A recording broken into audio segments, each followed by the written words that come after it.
किसी बड़े या बुरे शख्स की औलाद होना किसी भी इंसान का मेरिट या डीमेरिट नहीं होता। मतलब इस बात का यह है कि अगर कोई शख्स बहुत बड़ा है तो ये उसकी औलाद का मेरिट नहीं होना चाहिए। अगर कोई शख्स बहुत बुरा है या कोई बुराई उसके साथ एसोसिएटेड है तो ये उसकी औलाद का डीमेरिट नहीं हो सकता। यही बुनियादी असूल है। हम अगर पाकिस्तान जैसे निज़ाम और पाकिस्तान जैसे मुआशरों में, जहां पे हम मुजरमों को सजा नहीं देते, निशाने इबरत नहीं बनाते, बल्कि उनके पीछे खड़े होते हैं, निज़ाम उनके पीछे खड़े होता है, वहां पे अगर हम में अब भी ये तमन्ना है कि हम इस मुल्क को आगे लेके जाएं तो हमें बाज़ तैनातियों पे थोड़ी सी एहतियात बरतनी है ताकि बैनुल अक़वामी मीडिया में हमारा जो एक तासुर है, एक इमेज है, वो ख़राब ना हो, लोग हमारा मजाक ना बनाएं, हम अच्छी चीज़ें और अच्छी बातों के साथ दुनिया के सामने अपना चेहरा लेके आए। मेरे लिए ये बात बड़ी हैरानगी का मौजब थी जब मुझे पता लगा कि सुल्तान बशीरुद्दीन महमूद के बेटे को पाकिस्तान आर्मी के इदारे इंटर सर्विसेज पब्लिक रिलेशंस यानी ISPR का सरबराह यानी कि अफवाज पाकिस्तान का स्पोक्स पर्सन तैनात किया गया है। साफ जाहिर है सुल्तान बशीरुद्दीन महमूद अक़वाम मुत्तहिदा की तरफ से दहशतगर्द तंजीमों और दहशतगर्दों के साथ राब्ते साबित हो जाने के बाद एक फहरिस्त जो है अक़वाम मुत्तहिदा की, जिसमें मुख्तलिफ लोगों और तंजीमों पर पाबंदियाँ लगाई गई हैं, बैनुल अक़वामी आलमी सतह पर पाबंदियाँ लगाई गई हैं, उनका नाम उस फहरिस्त के अंदर मौजूद है। और वो पाबंदियाँ हुकूमत पाकिस्तान यानी कि पाकिस्तान बतौर रियासत मानता है, तस्लीम करता है, उनको इम्प्लीमेंट बाकायदा करता है। उन साहब के बेटे हैं ये, तो साफ जाहिर है कि ये एक ऐसी तैनाती है, बहुत से लोग इसके ऊपर भाग के आके और ये कहेंगे किसी भी तौर पे आप डीमेरिट नहीं कर सकते, अगर वो दहशतगर्द थे भी सही तो बेटे जो हैं वो ठीक हैं। लेकिन बात वही जो मैंने अर्ज की कि आप इस तरह के ओहदे और भी बहुत सारे हो सकते हैं, इससे प्रेस्टिजियस ओहदे हैं, लेकिन एक ऐसा ओहदा जिसने बैनुल अक़वामी मीडिया से ताल्लुक में आना है। आप खामखा क्यों उन बातों को दोहरवाना चाहते हैं दुनिया के सामने, दुनिया जो आपके लिए शर्मिंदगी का बायस है, जहां पे आपने गलत चीजें की हुई हैं, जहां पे आपने गलत काम किए हुए हैं, वहां पे उससे किसी भी हवाले से मुंसलिक लोगों को, चाहे बेटा ना भी होता, कोई ताल्लुक होता, इवन देन साफ जाहिर है कि उसमें हो सकता है ये साहब जो है बहुत ही अच्छे हों, बहुत प्यारे हों, इन्होंने जिंदगी भर पाकिस्तान के लिए बाकमाल और बेमिसाल काम किए हो, आप तो इनके साथ भी नाइंसाफी कर रहे हैं। इससे अच्छा ओहदा इनको दिया जा सकता था, लेकिन आप ये वाली चीज करके ऑब्वियसली अब ये बात दुनिया भर में डिस्कस होगी और इसका मजाक बनेगा। देखिए बात ये है कि ये जो भी पाबंदियां अक़वाम मुत्तहिदा की तरफ से लगी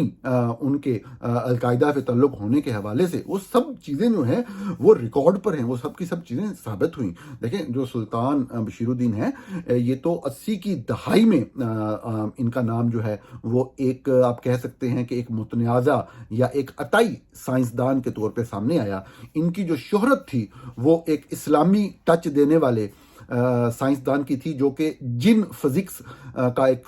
टॉपिक जो है, सब्जेक्ट जो है वो सामने लेके आया, और इन्होंने एक मकाला लिखा जिसका खुलासा ये था कि हम जिन्नों को काबू करके उनसे जो है वो बिजली पैदा कर सकते हैं, और हम सिर्फ पाकिस्तान के ही नहीं दुनिया भर के जो एनर्जी के मसाइल हैं वो हम हासिल कर सकते हैं। तो इन साहब की जो रिटायरमेंट है वो 1990 की दहाई के आखिर में हुई, और रिटायरमेंट के बाद एक इस्लामी टच का एक नई इंतहा जो है वो दुनिया में देखी। एक तरफ वो डॉक्टर इसरार साहब के रास्ते पे चले, और दूसरी तरफ जो है वो न्यूक्लियर प्रोलिफरेशन के एक ऐसे हामी के तौर पे सामने आए जिनका कहना यह था कि हमें एटम बम को दुनिया भर में जो इस्लामी ममालिक हैं उसमें बांट देना चाहिए। इसी अपनी सोच को आगे बढ़ाते हुए उन्होंने एक इंतहा पसंद तंजीम उम्मा तंजीम नौ की बुनियाद रखी। इसी तंजीम के मकसद और पर्पस को लेकर वो अफगानिस्तान में गए, और वहाँ पे अल कायदा के बानियान जनाब असामा बिन लादन और एमुल ज़वाहिरी से उनकी मुलाकात हुई। अमरीकी हुकाम के मुताबिक, सिर्फ अमरीकी हुकाम नहीं, बाद रिपोर्ट्स के मुताबिक डॉक्टर आसिम हैं एक, जो इनके बेटे हैं, सुल्तान बशीरुद्दीन महमूद के बेटे हैं, उनके मुताबिक उस मुलाकात के अंदर जो कि उसामा बिन लादन और अहमद ज़वाहिरी से हुई इनकी, उसमें इन्होंने उनको अलकायदा के लिए एटमी हथियार बनाने की बात भी की। ये सारी बातें रिकॉर्ड पे हैं, रिपोर्टेड बातें मैं आपको बता रहा हूँ। अब आप ये देखें कि जब 9/11 के बाद उम्मा तंजीम नौ का दफ्तर था काबल में, वहां पे जब रेड हुआ तो वहां से कीमियाई हथियारों से मुतल्लक दस्तावेजात बरामद हुई। पूरी दुनिया में पाकिस्तान की सुबकी हुई। उस वक्त भी वो लोग मौजूद थे जो पाकिस्तान में एक नाम निहाद तबका है ना, कारोबारी मजहबी तबका, मजहबी तबके की बात नहीं मैं कर रहा, मजहबी सब होते हैं, कारोबारी जो मजहब को कारोबार के तौर पे इस्तेमाल करते हैं, जो बेचते हैं, जो नफरतें फैलाते हैं, जो नौजवानों के जहनों को जहर आलूद करते हैं, वो वाले लोग उस वक्त भी डॉक्टर साहब के हामी के तौर पे सामने आए और उनको कोई हीरो शीरो साबित करने की उन्होंने कोशिश की। लेकिन खुदा का शुक्र है कि पाकिस्तान में हमेशा वो लोग मौजूद रहे हैं जो कि रैशनैलिटी की, जो कि सच की और हक की बात करते हैं। और ऐसे कोई भी लोग जो जज्बातियत की वजह से, जो इस तरह की घटिया या फजूल हरकतों की वजह से दुनिया में पाकिस्तान का नाम बुरा करते हैं, उनकी हर प्लेटफॉर्म पे मुखालफत करते हैं, ऐसे लोग मौजूद रहे हैं पाकिस्तान में। तो दहशतगर्द तंजीमों से ताल्लुक और राब्ते साबित हो जाने के बाद अक़वाम मुत्तहिदा ने इनके ऊपर पाबंदियां आयद की थी सुल्तान बशीरुद्दीन महमूद पे, और पाकिस्तान भी इनको एक आलमी दहशतगर्द के तौर पे मानता है, तस्लीम करता है, क्योंकि हम उस सारे ऑर्डर को इम्प्लीमेंट करते हैं पाकिस्तान के अंदर भी। सुल्तान बशीरुद्दीन महमूद जिनका पाकिस्तान की जो ऑफिशियल दस्तावेजात हैं उनमें अब जो उनका नाम है वो चौधरी SB महमूद खान है, चौधरी SB महमूद खान इस वक्त जो दस्तावेजात में उनका नाम है। तो इन्होंने बाद में ये किया कि जो इस्लामी टच वाली चीज़ थी उसको एक नई इंतहा के ऊपर ले जाते हुए अपने बेटे डॉक्टर आसम और डॉक्टर आसम साहब की जो अहलियां हैं उनके साथ मिलके एक इस्लामी तिब का कारोबार भी काम भी शुरू किया। किताबें भी लिखी तिब के ऊपर, और वो भी थोड़ा सा आपको बताऊंगा। तो जो एक तरफ तो ये इस्लामी तिब का काम शुरू किया और दूसरी तरफ जो है वो इस्लामी शहद और पाकिस्तानी मर्दों के मसाइल के हल के लिए कोई रॉयल जेली नाम की एक प्रोडक्ट जो है उस बहुत बहुत बड़े लेवल पे वो उसका काम शुरू किया। तो इस्लामी तिब के ऊपर उन्होंने किताबें भी लिखी जो बहुत ही संगीन किस्म के अमराज होते हैं इंसान के, बदतरीन अमराज, उनका जो इलाज है इन्होंने चंद दुआओं के साथ तजवीज़ किया और ये किताबें बहुत बिकी। और उसकी वजह यही है कि ये सब बिकता है और इस पे जो बंदा अकल की या दलील की बात करे उसके साथ जो होता है वो आपको पता है पाकिस्तान में। लेकिन ये लोग मज़हब को बदनाम करते हैं और ये कोई मज़हब के ख़िलाफ़ बात नहीं, ये मज़हब को बदनाम करने वालों के ख़िलाफ़ ये बात है। पाकिस्तान ने 2020 में यानी कि सिर्फ 2 साल पहले अक़वाम मुत्तहिदा की एक कमेटी है जिसे हम कहते हैं अल-कायदा सैंक्शंस कमेटी, उसको तहरीरी तौर पे ये दरख्वास्त की कि मुंबई हमलों के एक जो मरकज़ी मुल्ज़िम है पाकिस्तान में ज़कीउर रहमान लखवी, उनका और उम्मा तमीर नौ और अल-कायदा से ताल्लुक़ रखने वाले डॉक्टर SB महमूद खान को महाना $1500 देने की इजाज़त दी जाए, क्योंकि इनके बैंक अकाउंट वगैरह सीज और जो भी पाबंदियाँ थी तो वो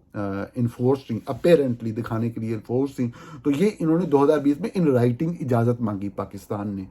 और ये जो इजाज़त है वो अक़वाम मुत्तहिदा ने दे दी। तो इस तरह से फिर जो जनरल अहमद शरीफ साहब के वालिद साहब हैं उनको एक महाना वजीफ़ा उनका शुरू हो गया, जो इस वक्त पाकिस्तानी रुपयों में तकरीबन 3.5 लाख बनता है। बात मैं कंक्लूड यहीं पे करूँगा कि किसी का इस तरह की शख्सियत से ताल्लुक़ होना या उनका बेटा होना हरगिज़ कोई बुरी बात, हरगिज़ कोई डिमेरिट नहीं है। इख्तलाफ या वो चीज़ हो सकती है, ओहदे बड़े से ये जो मेरिट और डीमेरिट की लोग बात करेंगे तो ओहदा आप देखें इससे भी बड़े बड़े होते हैं, हमने चंद ओहदों को खामखा जो है वो बना दिया हुआ है। लेकिन बहरहाल पाकिस्तान फ़ौज का जो तर्जुमान है वो आलमी मीडिया से राब्ते में आता है। इस तरह के सेंसिटिव ओहदे के ऊपर आप क्यों ये जो है कीमियाई हथियारों की दस्तावेज़ात और न्यूक्लियर प्रोलिफरेशन और एटमी हथियार और मुस्लिम उम्मा को सप्लाई करने और बराबर इस तरह की बातें हम क्यों पाकिस्तान के बारे में अपना एक इमेज ख़राब करने के ऊपर तुले हुए हैं। आपसे अगले प्रोग्राम में दोबारा से बात होती है। जैसा कि मुसलसल ये चीज़ मैं आपके सामने रखता हूं कि फैक्ट फोकस एक तहकीकाती प्लेटफॉर्म है। फैक्ट फोकस से मुंसलिक जो तहकीकाती सहाफ़ी हैं इनके तमाम मामलात उस सपोर्ट से आगे चलते हैं जो आप जैसे लोग सपोर्ट करते हैं फैक्ट फोकस को। बराए मेहरबानी अगर आप अमेरिका में मुकीम हैं तो ये इस प्रोग्राम की डिस्क्रिप्शन में एक तफसील दी हुई है, आपको स्क्रीन पे भी नजर आ रही होगी कि आप GoFundMe के ऊपर जाके GoFundMe.com/ فیکٹ فوکس کے اوپر سپورٹ کر سکتے ہیں فیکٹ فوکس کو. اگر آپ یورپ میں ہیں تو آپ اسی گو فنڈ می کے پیج پہ جا سکتے ہیں, gofundme.com/factfocus. اگر آپ یورپ یا امریکہ سے باہر ہیں تو آپ patreon.com/factfocus پہ جا کے یا پھر فیکٹ فوکس کی ویب سائٹ پہ جا کے پیمنٹ پیج پہ جا کے سبسکرائب کر سکتے ہیں. سپورٹ کریں فیکٹ فوکس کی تحقیقاتی صحافت کو. اگلے پروگرام میں ملاقات ہوتی ہے.